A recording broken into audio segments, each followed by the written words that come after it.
Haleluya, Shalom Elohim. Sekali lagi, segala puji syukur, hormat, kemuliaan, pengagungan yang tertinggi saya naikkan hanya kepada Allah Bapa di surga yang kita kenal sebagai Bapa Yahweh, Yesua, Hamase Elohim, nama yang agung, nama yang kudus, nama yang berdaulat, nama yang memerintah dalam kerajaan 1000 tahun damai.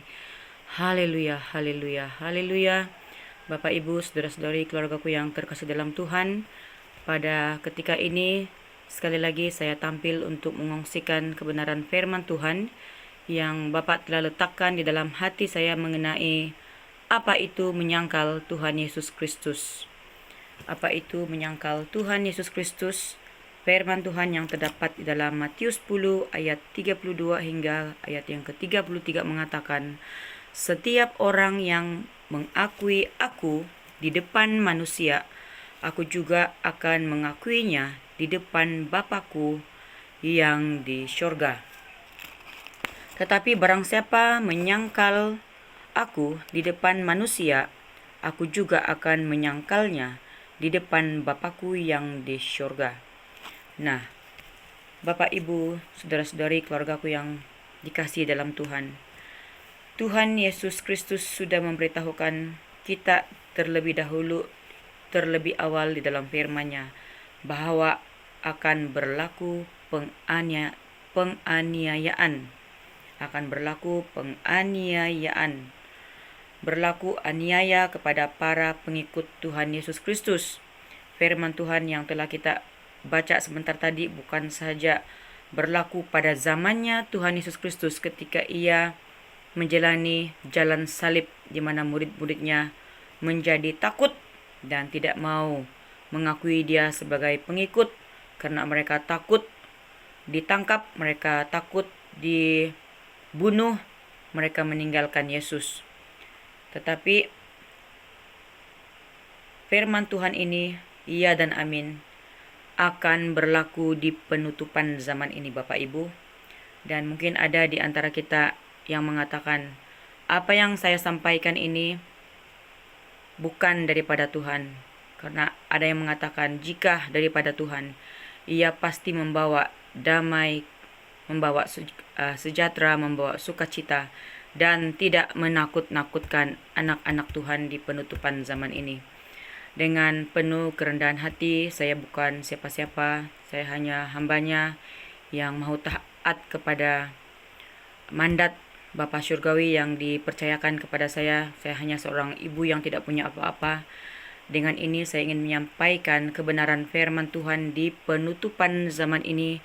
Inilah sebahagian daripada projek ilahi tahap final di mana kami harus menyampaikan suara kebenaran firman Tuhan, ya dan amin, akan digenapi, di mana ke depan ini Bapak Ibu akan berlaku situasi di mana anak-anak Tuhan akan diuji habis-habisan. Iman kita akan diuji apakah kita adalah pengikut sejati yang sanggup mati martir atau berani mati demi nama Tuhan Yesus Kristus, ataukah iman kita iman placebo, ataukah iman kita iman yang takut mati. Kita mengikut Tuhan apabila kita berdepan dengan penganiayaan ketika kita ditangkap, akan berlaku keadaan kita pura-pura tidak mengenal Yesus, pura-pura bukan pengikut Yesus. Tetapi si jahat mengatakan seperti ini, di mulut jangan mengakui, tetapi di hati tetaplah mengakui bahwa kita ini pengikut Tuhan. Nah, di sini jebakan setan iblis yang sangat halus. Ya, coba untuk membuatkan ramai anak-anak Tuhan ke depannya nanti di mulut tidak mau mengakui, tetapi katanya di dalam hati, cukuplah di dalam hati saya mengikut Yesus, tetapi tidak di mulut karena mau menyelamatkan nyawanya seperti yang dialami oleh Petrus.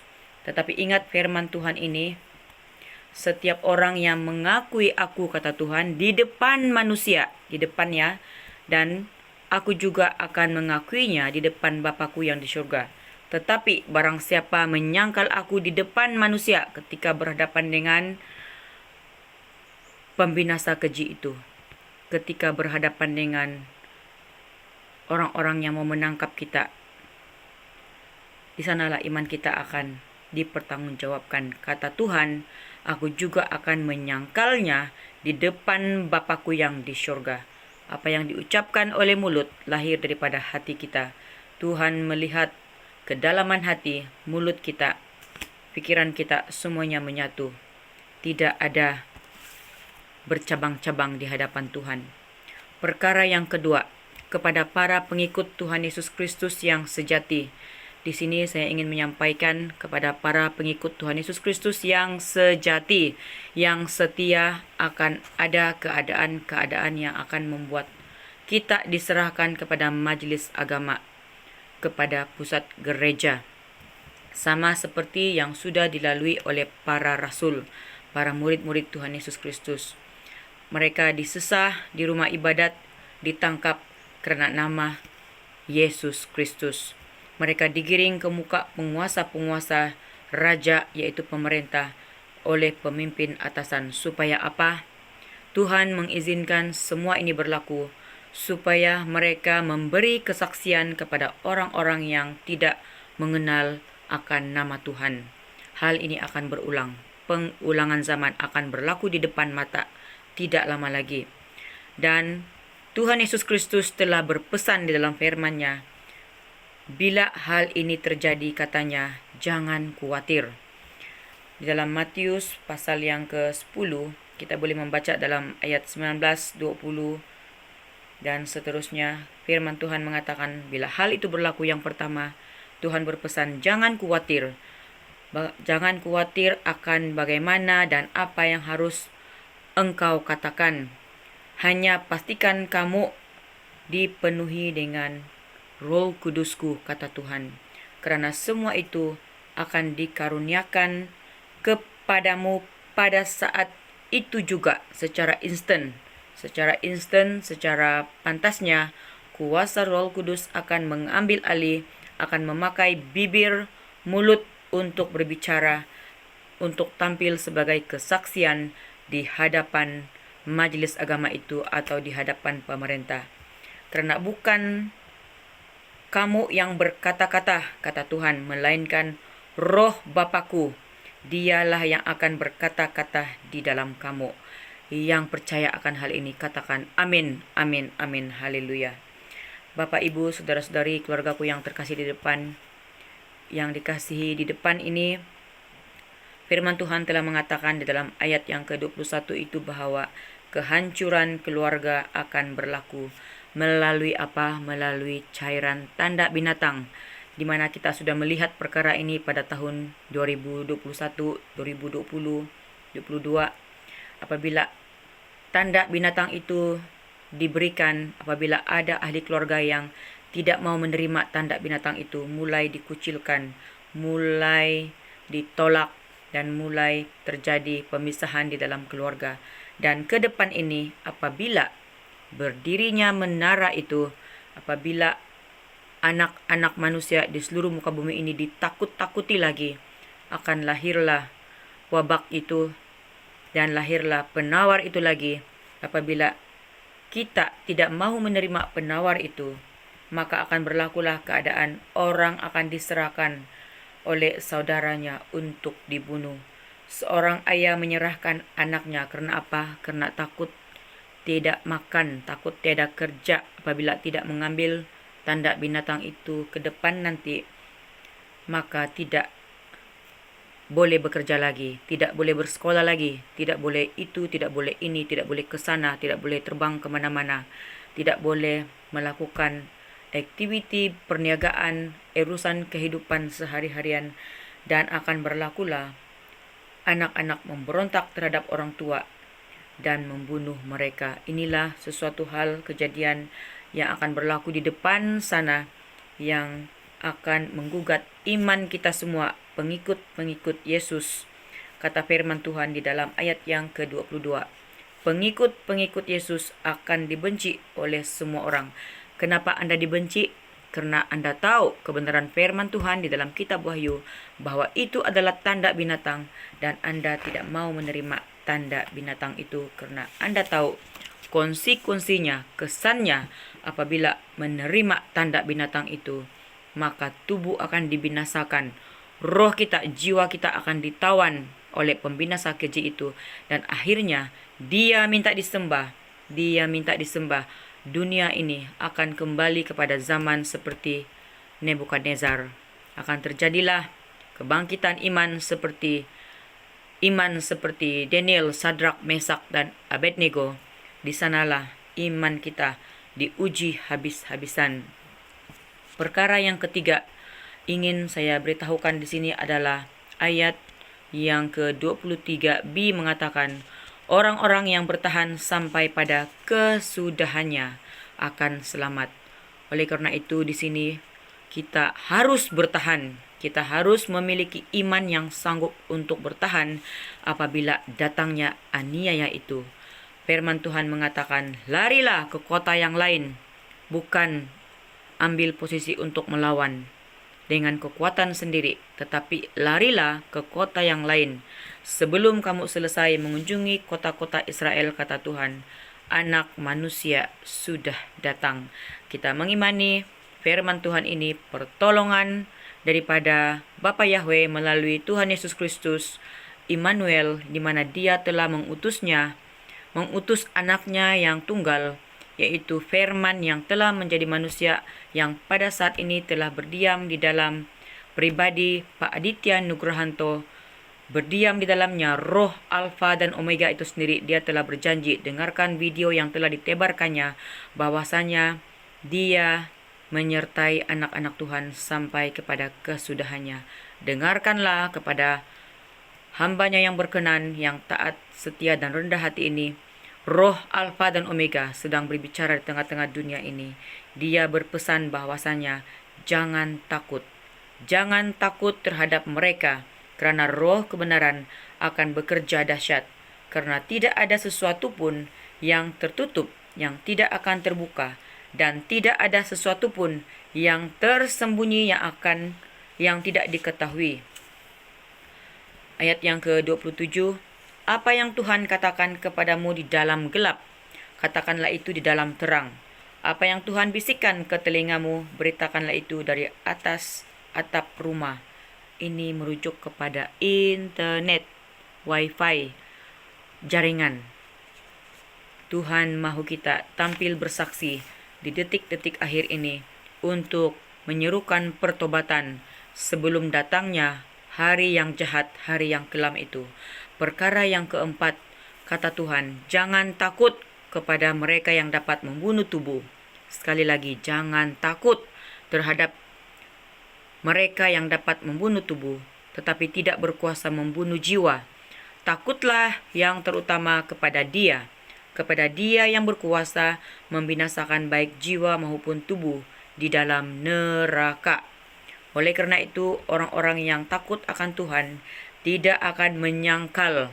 Orang-orang yang takut akan Tuhan, ingat ini, tidak akan menyangkal nama Tuhan Yesus Kristus demi untuk menyelamatkan jiwa dan rohnya, tetapi sanggup mati martir demi untuk mempertahankan nama Tuhan Yesus Kristus. Karena ke depan ini firman Tuhan ya dan amin akan diberkati, akan digenapi. Matius 24 ayat 21 akan berlaku di mana pada masa itu akan terjadi siksaan yang dahsyat seperti yang belum pernah terjadi sejak awal dunia sampai sekarang, dan yang tidak akan terjadi lagi. Bilakah masa itu, saudara-saudari? Ke depan ini tidak lama lagi segalanya akan berlaku ketika pemerintahan satu agama, satu pemerintahan, berdirinya pemerintahan itu di depan mata akan berlaku hal ini. Perkuatkanlah iman kita, perkuatkanlah hati kita. Jangan sesekali kita menyangkal nama Tuhan Yesus Kristus, tapi kita sanggup berdiri. Biarlah kita menatap ke langit, kita menyerahkan segenap roh, jiwa, dan tubuh kita. Kita mengangkat tangan kita mengangkat hati kita memuji nama Tuhan. Kita mencontohi para hamba-hamba Tuhan yang sudah dicontohkan di dalam dunia ini, sanggup mati martir demi nama Tuhan Yesus Kristus. Mereka hanya menaikkan puji-pujian, Haleluya, haleluya, haleluya. Mati martir 5 menit hanya terjadi kepada mereka yang telah bertobat sungguh-sungguh. Jangan lagi menerima tawaran demi tawaran injusan itu atau tanda binatang itu yang dikatakan menyelamatkan tubuhmu, tetapi itu adalah pembinasa keji yang sesungguhnya.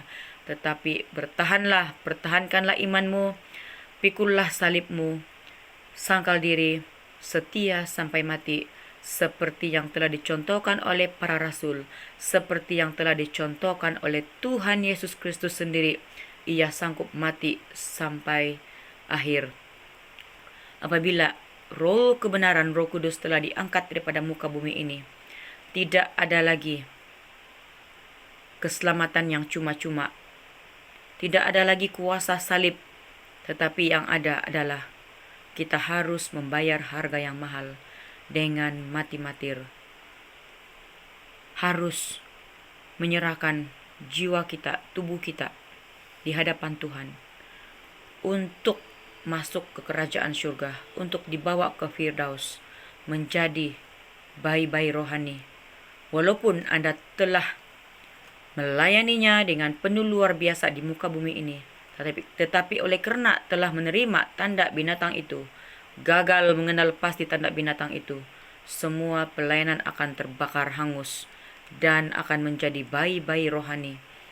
Ketika Anda sanggup mati martir demi nama Tuhan Yesus Kristus. Oleh karena itu, bawalah seluruh umatku, kata Tuhan, bawalah seluruh umatku bersujud bertelut di hadapanku, merendahkan diri, memohon belas kasihan, memohon pengampunan. Mintalah tubuhmu yang telah dirosakan itu, darahmu yang telah dicemarkan itu, mintalah ditahirkan dengan darah Tuhan Yesus Kristus yang telah mati di kayu salib.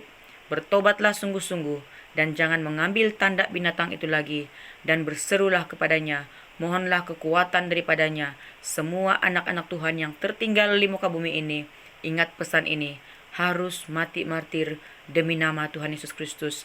Jangan sesekali menyangkal, harus mengakuinya dengan bibir, dengan mulutmu, di hadapan manusia, di hadapan pembinasa keji itu yang coba membunuh Anda. Oleh karena itu, kuatkanlah hatimu, peganglah imanmu sampai ke garis akhir, karena Tuhan Yesus Kristus, Dia Tuhan Immanuel yang sudah berjanji akan membawa kita ke kerajaan Firdausnya, dibantu oleh para malaikatnya. Tuhan Yesus Kristus memberkati Bapak, Ibu, saudara-saudari yang terkasih dalam Tuhan. Amin.